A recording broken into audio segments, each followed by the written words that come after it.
मी श्री प्रदीप मारुती पायाळे, चालक, धाराशिव आगार चालक म्हणून काम करत आहे। तर आमची सेवा ज्येष्ठतेनुसार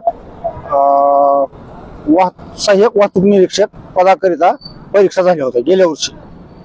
त्या परीक्षेचा निकाल 4 महिन्यांना लागला। या जवळजवळ 9 महिने झाले निकाल लागून। जागा खाली असताना हे पदोन्नती सहाय्यक वाहतूक निरीक्षकची पदोन्नती द्यायला चालढकल चाललेली आहे।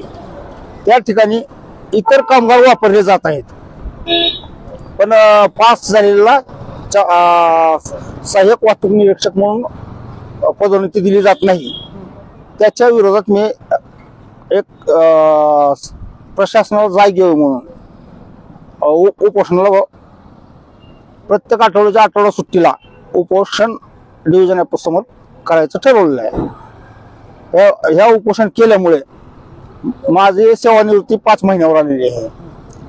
माझ्या सेवानिवृत्तीच्या अगोदर मला पदोन्नतीचा लाभ भेटला तर माझा इतरही लाभ भेटतील ही अपेक्षा आहे माझी।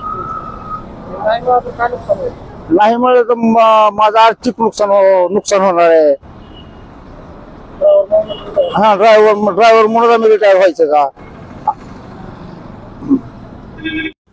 न्यूज लोकमंच धाराशिव।